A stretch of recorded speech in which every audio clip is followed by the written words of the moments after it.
Bia Kamal Kanwar online TV channel. Ner malake namwe kana dialan kontel yanka roina gwasame Kanwar online TV. An wale shanka wal bangwan kapai bakel ron kina dangaraw widi jan dangaraw widi diuj. Bana jome bana jakwen ketin kontel hat karodian reywich ka South Sudan. Name dera update kariya gechi tuok reywich ka Unity State. Kam jane kana nuari. Ala Unity State kana warap. Ban jome ban jelingo gwa ka do badande kon lingaje mi jiram jidit Kanwar online TV channel gore jen wojin der yen wax nasan ko ken ko de lerti de kan chamala shub godnatin gor kon ken go de ko ten aler ban lingwa seme chala do nene chane de shub ko di shakanak re kore chitok re wich kapanya jar kana jang tinte kan toin nos kene waldi tin kone anak chala do nena okor muje tuok kam ngwane nuari kene ngwane jane chan jangaje no mayom kanti ka gwase dan cha cholo no jan jiken go de menchal ke state of emergency de jalaten ko chikan dia jal ke chikor dia let gwaskel na mo misikir mi yadi taladne ka kor joka me paiwa chikon ngaje no kirma yadit che state of emergency che jalaslet ko logo jan go bunwer bikan jalkel ke bjang bikan jalkel dindo ngai kon dialen me latke kirma yadi chelene je ka queen ware neke tukde kenyam lede je ka qui jan te konte shardi nak gwade chinere chopo jan bakel chigluten kam jana korodien ka ton kana gogreal gwade chigre nekten ka kor jongte paiwa me she ngajino nak jang rodien me shalat che gorno be state of emergency mnyono telne tibuto gwakel ki brodien dol gwaskel neren kontin buj bija kap ki bujal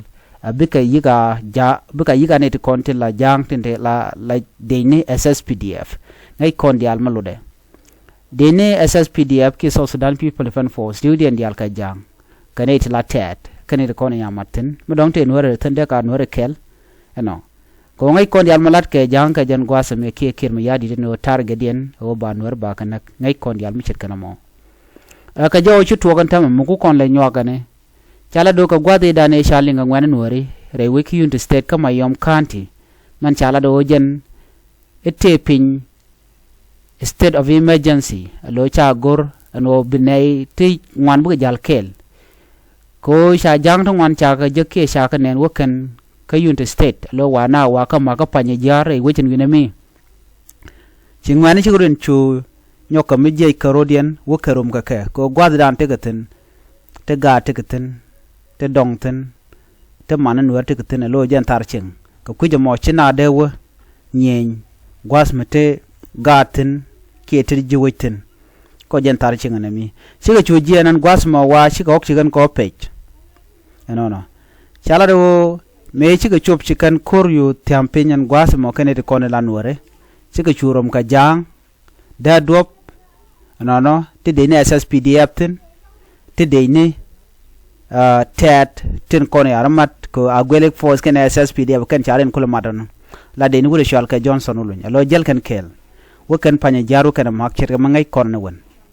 dio je calling no chikan la de sha mech e cha ka kebla me jan tinte ka warap sha me ti kin dang wan cha ka keb to toni ka rwani lora bang te lat ken ke ko bagu je no sha me ken cha ka keb ku ken confuse ne nuare ko bawe ci jang ci kana la no tele ka me ka ci jantar ka jang me pay kan kap ko me gwa sedan do bedien de ken tel me ke jamo so na me ci tok e kach so gor jen o de konte ka choblo aj morong ka jeler ko kon right tin tama ko ne ko na shal kan ware do badanen ci kirma yadit ce ne ka ci gari alaka gaje ba ci gari alaka ko do mi chabu ngai ka je juwen mon ke ne di alako ken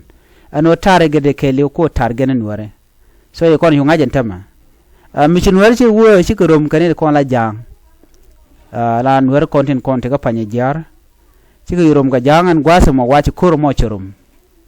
wachi ko ci kan ka wona no de kan ka pej ka joran shalat no ka do ba chala da ne totono ci kan nok totoni wachi gan ga kep an gwasa mo chu kor yo tuok kor ci tuok gene kor mo tuoga kam jan kan nuare ere kormo chineri chop ko walde chigaluten gwade shikurumten te de ne SSPDF ten te janke na halate gaten so kormedit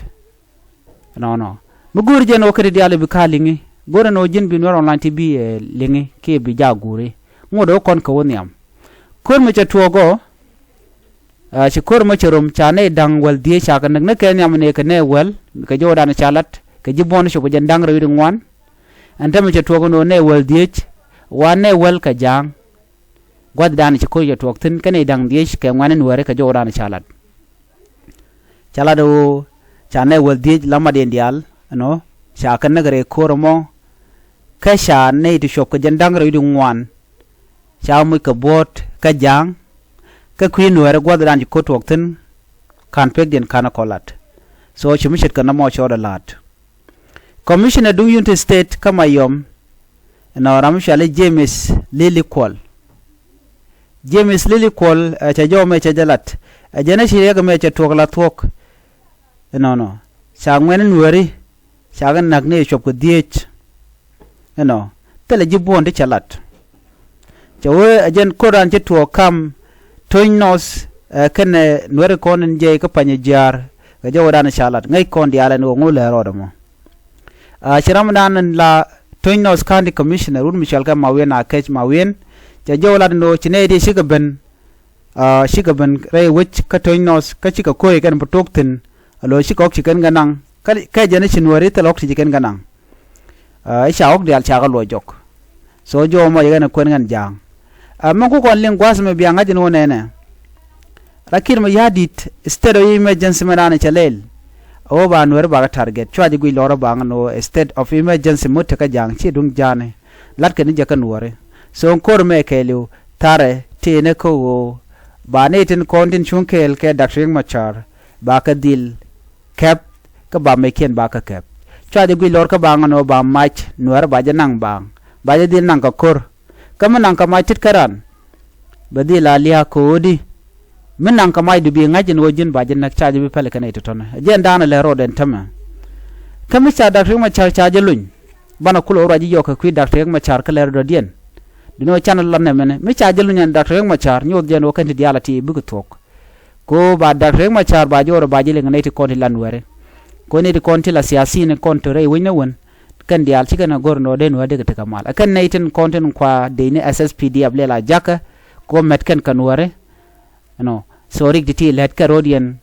ka unity state kamayom ci unity state kelu panya jar kamayom so titi akan kona lat ka rodian akan cengtin won ware konten chang be beje kana nyua ka gonna dial juno sheng dial shi kan bedten forever be ga dil chonga gwasen be jo me de ya jogono amishanung ya ka doba dan en sha lat ka je jisa Sudan ci jangalat ke media ne ken ajen dan gorno be nywa ya kel ana ban nyo jegal radien chu je poro jeno jin bi je nywa nas ko ken biate kamal bye bye